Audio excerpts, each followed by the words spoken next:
Aloha, Assalamualaikum Seafood Squad. Harap korang semua sihat-sihat belaka. Abang Din Alhamdulillah sihat-sihat sahaja. Untuk video kali ini, Abang Din nak buat spoiler review untuk Bobo Boy Galaxy musim 2 isu 19 di sebalik api sengketa yang ini.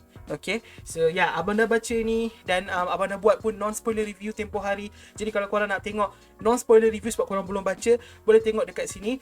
Kalau korang dah baca dan korang tak sabar nak tahu spoiler, nak tahu juga sedikit teori untuk benda-benda yang ada dalam isu 19 ni, korang dah sampai ke video yang betul. Tapi sebelum abang cerita apa-apa berkenaan isu 19, abang nak pesan dulu spoiler alert. Okay, spoiler alert untuk Bobo Boy Galaxy musim 2 isu 19. I mean, dari tajuk pun korang dah tahu kan, memang spoiler. Selepas tu jangan lupa untuk subscribe. Okay, subscribe dan tekan butang notifikasi sekali. Terima kasih banyak-banyak kepada yang dah subscribe, kepada yang baru tekan subscribe. Terima kasih kepada yang belum tekan subscribe. Gitu. Alright, kita nak buang masa. Video ni akan panjang kalau kita buang masa macam ni.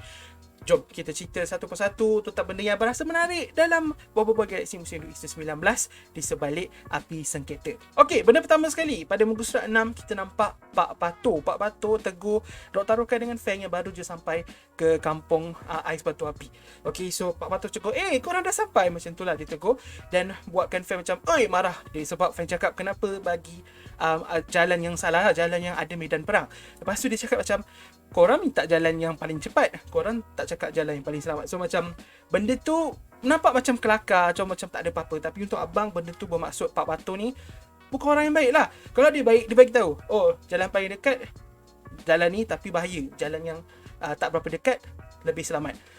Bagi tahu je lah kan. Ni dia macam nak suruh orang macam tu pula kan, nak kena cakap, jalan mana yang paling bagus, jalan mana yang paling cepat, macam mana kan. So di situ je kita dah nampak Pak Pato bukan karakter yang baik.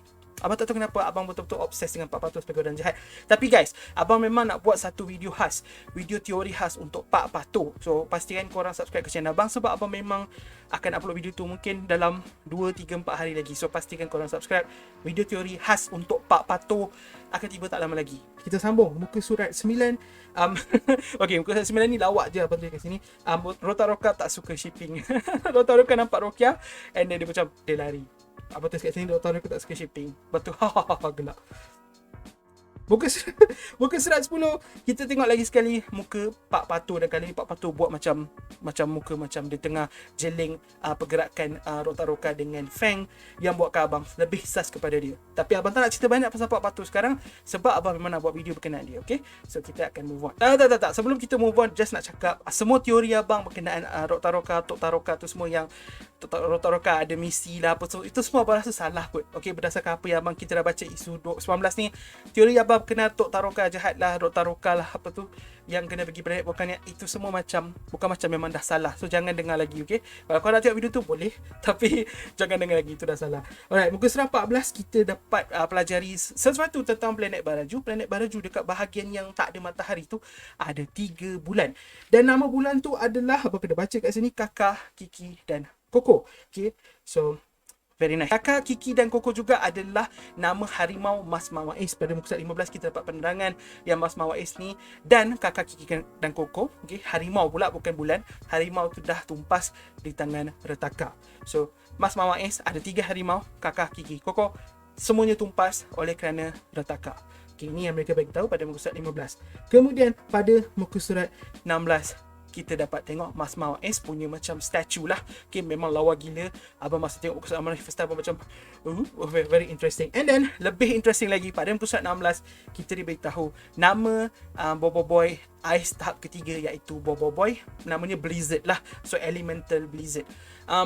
Very interesting name. Ramai ingat Blizzard ni akan jadi nama Fusion, but nama dia adalah ni untuk tahap 3. So buatkan abang rasa fusion di antara ais dan juga taufan akan jadi snow sahaja, salji sahaja atau salju lah.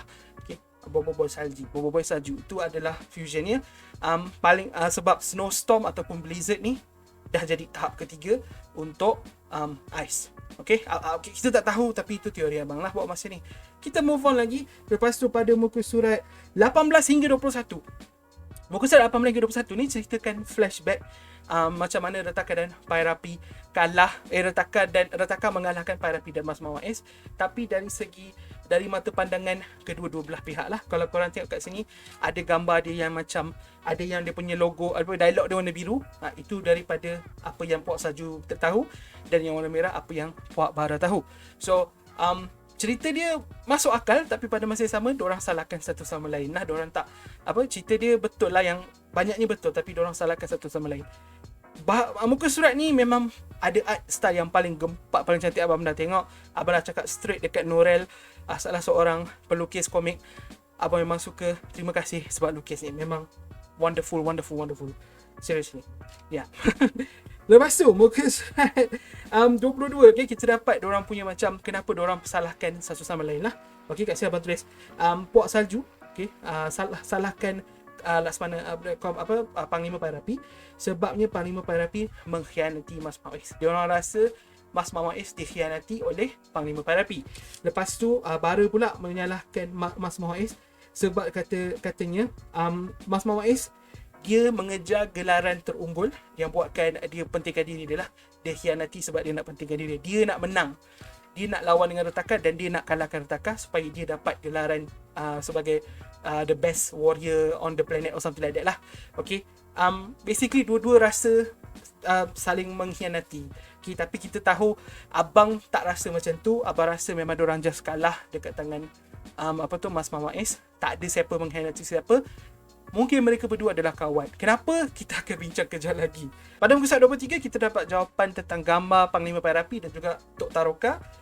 Sebenarnya Tok Taroka memang photobomb. So abang panggil gambar tu gambar photobomb, and it is photobomb. It's not really a theory, but I guess my guess is right lah. Okay. Abang tak buat teori pun, but kemudian pada muka surat 25 yang korang tengok dalam video abang menjerit-jerit tu, itu masa tu abang tengah baca tentang nama kuasa elemental tahap yang ketiga untuk Blaze, iaitu Nova. Kenapa abang excited bila abang baca Nova? Sebabnya masa tu abang dah tahu Blizzard tau. Abang macam, okay, Blizzard kan, adakah kita akan dapat nama untuk Blaze pula? Cari, baca, slow baca sikit sampai Nova. Abang macam, yes, dua-dua dapat. Baru abang excited sebab abang dapat tahu dua-dua nama, Blizzard dan Nova. Muka surat 25 kita dapat benda tu. Kemudian sneak peek yang kita dapat daripada isu 18 adalah pada muka surat yang ke-28.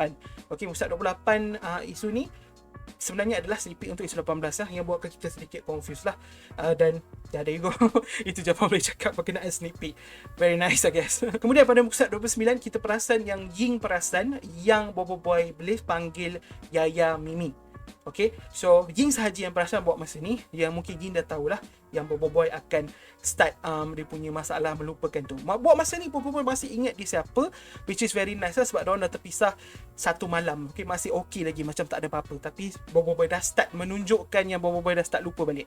Okay, Bobo Boy punya daya ingatan boleh bertahan lama lah sekarang. Tak macam dulu-dulu terpisah 2-3 jam lupa. Sekarang terpisah satu hari pun masih ingat banyak. So which is tu bagus lah, ada development, ada tambah kuat sikit. Sekarang kita akan pergi ke muka surat 30 di mana kita diperkenalkan dengan logam kemilau. So logam kemilau ni penting lah abang rasa dalam cerita untuk arc kali ni. Pastikan korang fokus sikit. Kemudian pada muka surat 31 Tok Taroka cakap dia nampak Panglima Pairapi. Okay, masa abang baca ni first time memang abang terkejut. Panglima Pairapi, biar betul. So abang terus teringat yang Kupu Putri masih hidup, Tok Kasa masih hidup, adakah Panglima Pairapi masih hidup? Okay, tapi abang tak rasa macam tu. Okay, sebab pada muka surat 32 kita nampak bilik kebal, dan kemudian belum sempat diorang buat apa-apa dengan bilik kebal tu. Feng cuma masukkan tikus bayang dia. Diorang didatangi oleh beberapa robot yang berupa tentera bara dan juga tentera salju. Okay, abang rasa Panglima Pairapi yang Tok Taroka nampak tu sebenarnya adalah robot juga. Okay, mungkin dia memang robot Panglima Pairapi, memang robot tu berupa Panglima Pairapi, ataupun Tok Taroka ni nampak pakaian macam tentera bara kan, so dia ingatkan Panglima Pairapi, padahal tu cuma tentera bara punya robot. Yes, ada robot yang berupa tentera bara dan salju. Benda ni pada abang peranan besar jugalah, yang memiliki peranan besar pada keseluruhan arc. Kewujudan mereka adalah satu misteri yang besar yang kita akan bincangkan pada video akan datang. Selepas kita berjumpa dengan robot-robot tu, Tok Taroka diserang oleh robot-robot tu. Bila Feng nampak benda ni, Feng terus gunakan teknik baru yang abang rasa Feng belum pernah guna, iaitu perisai bayang. Dan kemudian dia juga ada keluarkan tombak bayang beserta dengan rimba bayang. So rimba bayang dia ada pelbagai jenis haiwan, abang akan tunjuk atas skrin jadi korang nampak. Dan pada masa sama korang kena ingat, tikus bayang pun sedang berjalan. Itulah kekuatan Feng sekarang. Feng boleh kawal macam-macam. Okay, Fang boleh keluarkan dia punya bayang tu, macam-macam dia keluarkan. Okay, sampai-sampai tu ada tikus, ada rimba bayang, ada shield, ada spear. Kuat gila. Abang rasa Fang punya haiwan rimba bayang ni, diorang macam ada consciousness sendiri. Okay, macam ada perasaan sendiri, sebab kita dah nampak daripada movie 1. Okay, memang harimau bayang tu macam ada perasaan sendiri. Dan dalam isu ni kita nampak yang buaya bayang macam patah kaki selepas Dr. Roka mengamuk kejap lagi. Dr. Roka mengamuk guna buaya bayang, lepas tu buaya bayang patah kaki. Comel sangat. Bercakap pasal Dr. Roka gunakan buaya bayang tu, yes, muka surat 41 Dr. Roka yang asalnya tak nak berlawan, okay, sebab dia tak nak lost temper dia. Macam mana dia lost temper dengan Bobo Boy dekat musim 1 dulu, lost temper dia sebab Fang diserang, dan kemudian dia serang lah, dia gunakan buaya bayang. Kemudian pada muka surat 44, akhirnya pintu kebal yang dijumpai tadi tu telah terbuka. Terima kasih kepada Fang punya tikus bayang, sangat bagus. Tikus boleh buka pintu kebal. Very good, very good. Setelah diorang masuk pada muka surat 45, kita masuk ke satu macam bilik awam. Kat bilik tu macam buruk lah, ada satu meja macam kertas-kertas sikit, and then ada dua macam patung. Okay, patung dia biasanya macam kalau dekat mall, tempat yang diorang nak display baju kan. So macam ni untuk letak armor lah, macam dalam Minecraft ke apa yang letak armor. Okay, satu kosong, satu lagi tu ada helmet, ada armor, ada armor punya head lah, helmet, headpiece. Okay, mungkin korang tak perasan, tapi sebenarnya itu adalah headpiece yang sama dengan Mas Mawaiz. Okay, sama dengan Mas Mawaiz. Kenapa abang cakap macam tu? Well, pergi balik muka surat 16, kita akan jumpa patung Mas Mawaiz tu, statue Mas Mawaiz. Mas Mawaiz pakai topi panjang kat atas macam tu, dalam ni pun topi pandang macam Mas Mawaiz. Abang dah tengok topi Mas Gardu, tak macam tu. Abang tengok topi yang lain, tak macam tu. Okay, topi tentera salju, tak macam tu. Topi ni Mas Mawaiz punya topi. Okay, yang ni kita kena baca kat buku, sebab dekat muka surat 46 ni, arena rahsia bawah tanah itu abang tulis.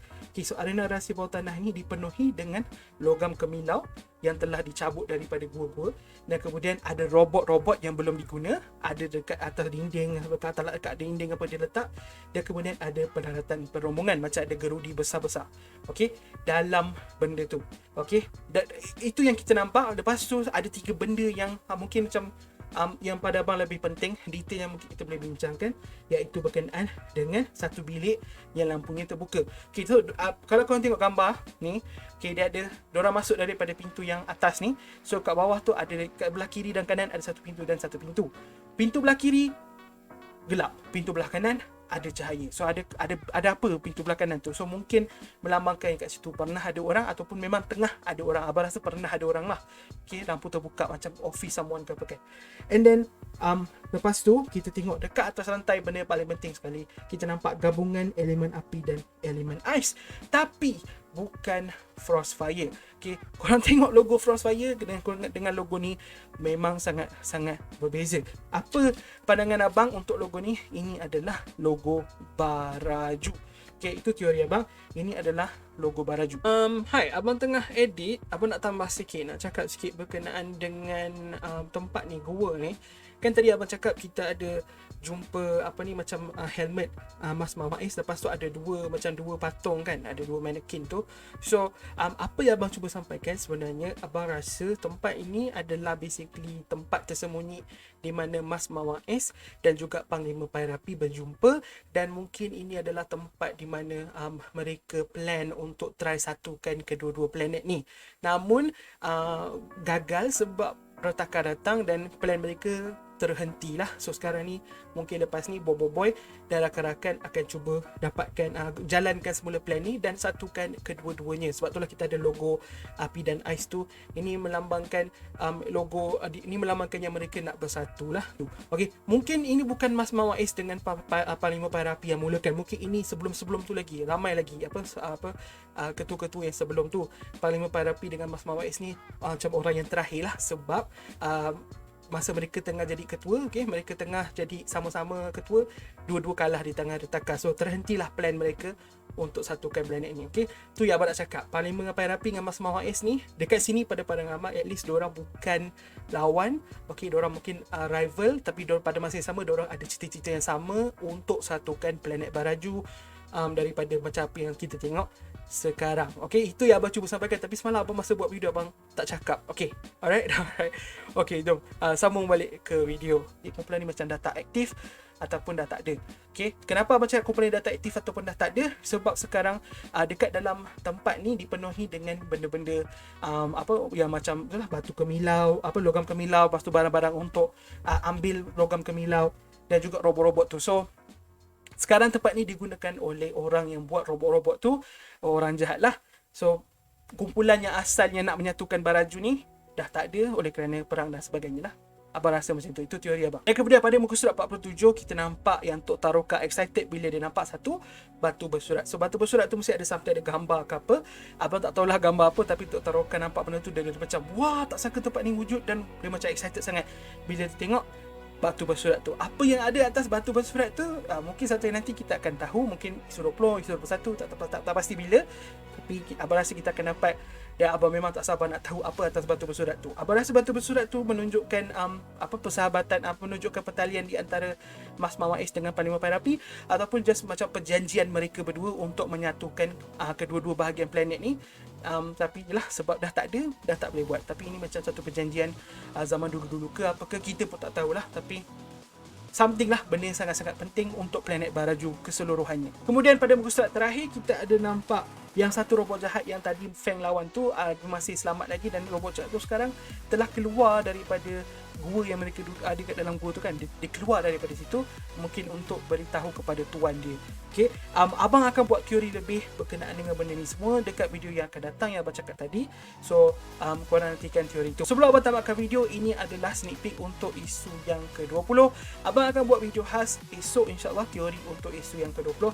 Jadi pastikan korang subscribe. Berapa kali abang nak pesan ni? Isu 20 punya video esok insyaAllah. Alright, itu sahajalah abang punya teori untuk isu 19. Abang nak tahu ada benda tak yang abang tertinggal, komen dekat bawah. Kalau korang ada teori sendiri, komen dekat bawah, abang nak tahu. Terima kasih kerana menonton sampai tahap ni.